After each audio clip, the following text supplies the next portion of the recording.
नमस्कार, मी श्रद्धा. आजचा व्हिडिओ हा खूप खास आहे माझ्यासाठी आणि माझ्या मुलांसाठी. कारण या व्हिडिओमध्ये मला तुम्हाला हे सांगायचं आहे की ज्या चुका मी केल्या त्या चुका तुम्ही करू नका. कारण आज माझी मुलं जी एकत्र खेळताना दिसत आहेत, जी 5 वर्षाची मुलगी आहे आणि 3 महिन्याचं बाळ आहे, त्यांना एकत्र खेळताना पाहिलं की मन भरून येतं. पण काही दिवसांपूर्वी एक अशी वेळ आली होती जेव्हा मला सारखं असं वाटायचं की मी आई म्हणून कुठेतरी कमी पडते. कारण त्या दोघांना पाहिलं की माझ्या डोळ्यातून आपोआप पाणी यायचं. आणि डिलिव्हरी झाल्यानंतर बऱ्याच आयांना किंवा बऱ्याच ज्या आई झालेल्या आहेत, ज्यांना एक मोठी मुलगी आहे, मोठं मूल आहे आणि एक छोटं मूल आहे, त्यांना हा अनुभव नक्की आला असेल. आणि तुम्हालाही असा अनुभव आला असेल तर हा व्हिडिओ शेवटपर्यंत नक्की बघा. माझी आणि माझ्या मुलीची दुनियाच खूप वेगळी होती. ज्यावेळी 5 वर्षापूर्वी तिला मी पाहिलं त्यावेळी माझं अख्खं आयुष्य तिच्याभोवती फिरायला चालू झालं होतं. ज्या ठिकाणी माझं आता 3 महिन्याचं बाळ आहे तिथं ती होती आणि माझा दिवस पूर्ण तिच्या मागे जायचा. दुसरं बाळ होण्यापूर्वी माझं पूर्ण जग म्हणजेच ती असायची. तिला सकाळी उठवायचं, तिची केसं विंचरायची, तिच्या शाळेचा डबा बनवायचा, शाळेतून आलं की तिला तिथल्या गोष्टी विचारायच्या आणि तीही स्वतःहून सगळं सांगायची. मला वेळ असो किंवा नसो ती माझ्याभोवती गोलगोल फिरायची आणि मीही तिला माझा होईल तेवढा वेळ तिला देण्याचा प्रयत्न करायचे. म्हणजे एखादं काम असेल तेही बाजूला ठेवून तिला वेळ द्यायची. घरात मी जिथे असायची तिथेच ती असायची आणि जिथे ती असायची तिथेच मी असायची. 5 मिनिट जरी ती डोळ्याआड झाली तरीही मला हुरहुर लागायची. कधी कधी तर माझा हात धरून म्हणायची, आई आपणच दोघी बेस्ट फ्रेंड आहोत ना? मीही तिला होय म्हणायचे. ती मला विचारायची की आपण दोघी वेगळं नाही ना होणार? मीही तिला सांगायचे की नाही, कधीच नाही. कारण माझी फर्स्ट प्रायोरिटी तीच होती. परंतु माझं असं लक्षात आलं नाही की काही दिवसांनंतर हे बदलणार आहे. कारण तिच्या जागी आता हे लहान 3 महिन्यांचं बाळ आहे. त्यामुळे आपोआपच माझ्याकडून तिला अंतर दिलं गेलं. आणि हे अंतर दिल्यामुळे आमच्या आयुष्यात खूप बदल झाले. ती जशी होती तशी राहिलीच नाही. कारण तिची आई तिच्यासोबत तसं वागत नव्हती. जसं दुसऱ्या बाळाची आम्हाला चाहूल लागली ते ऐकून माझ्यापेक्षा जास्त खुश तीच होती. सगळीकडे आनंदाचं वातावरण होतं आणि ती प्रत्येक वेळी ज्यावेळी मला भेटेल, म्हणजे दिवसातून 10 वेळा जरी ती माझ्याकडे आली तरीही मला ती म्हणायची की आई बाळ कधी येणार आहे? मी तिला सांगायचे की हां, तुला उन्हाळ्याच्या सुट्ट्या लागल्या नाही की बाळ तुझ्यासोबत खेळायला येणार आहे. आणि तीही ऐकून खुश व्हायची. रोज माझ्या पोटावर हात ठेवायचा, पोटाला किस करायचं, हे तिचं रोजचं चालू होतं. आणि सारखी म्हणायची की लवकर ये, दीदी तुझी वाट बघतीये. आणि तिचे जे जुने कपडे होते ती सारखं म्हणायची की हे आपल्या बाळाला बसतील ना? हे खेळणं आहे ते मी व्यवस्थित ठेवणार आहे, हे माझ्या बाळासाठी असणार आहे. तिला वाटायचं की बाळ लगेच आलं की तिच्यासोबत खेळायला चालू होईल.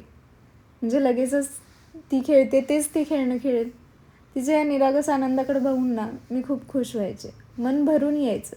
आम्ही सगळेच खूप कौतुक करायचं तिचं. फक्त माझंच नाही, मिस्टरांचाही वेळ तिच्यासोबतच जायचा. पण बाळ झालं आणि आमच्या सगळ्यांचंच आयुष्य बदललं. डिलिव्हरी झाल्यानंतर बाळ घरी आलं.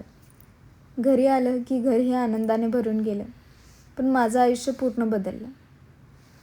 त्या बाळासाठी रात्रीचं जागरण, त्याचे दिवसभर त्याचे डायपर चेंज करणे, त्याच्यासाठी लागणारा वेळ आणि झोप नाही, या सगळ्यांमध्ये मी स्वतःला पण वेळ देऊ शकत नव्हते आणि मुलीलाही.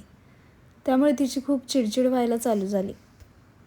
कारण बाळ रडायला लागलं की सगळं सोडून त्याच्याकडे धावायला लागायचं. जेवत्या ताटावरूनही जायला लागायचं. या सगळ्यात नकळत माझा वेळ मोठ्या मुलीसाठी कमी होत गेला. ती काहीच बोलत नव्हती. फक्त शांत असायची, नाहीतर कधी कधी खूप चिडचिड करायची. सगळे बोलायचे की ती पण बदलली.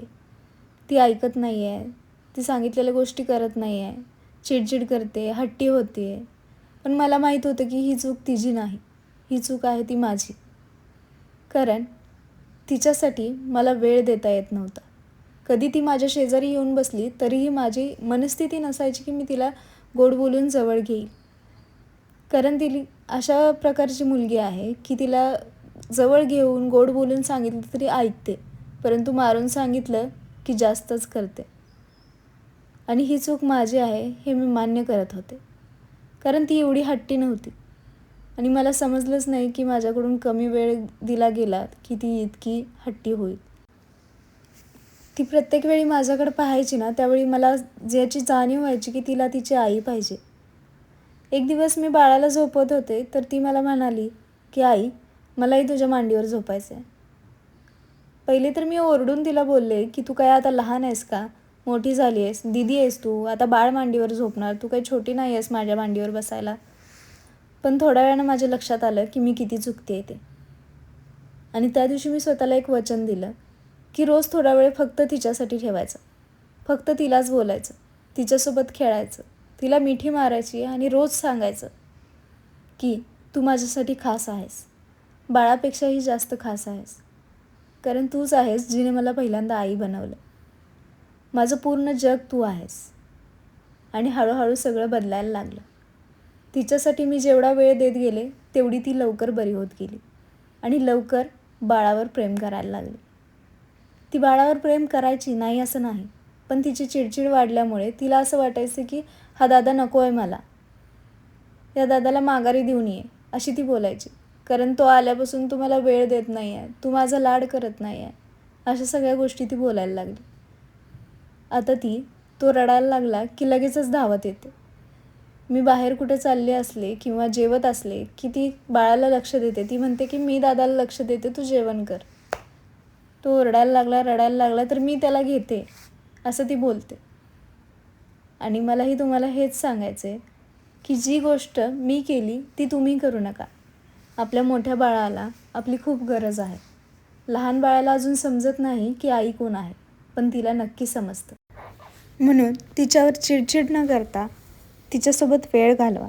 ती काय म्हणते ती व्यवस्थित ऐकून घ्या आणि तिला भरपूर वेळ देण्याचा प्रयत्न करा. एवढे बदल मी केले आणि मीही आता खुश आहे.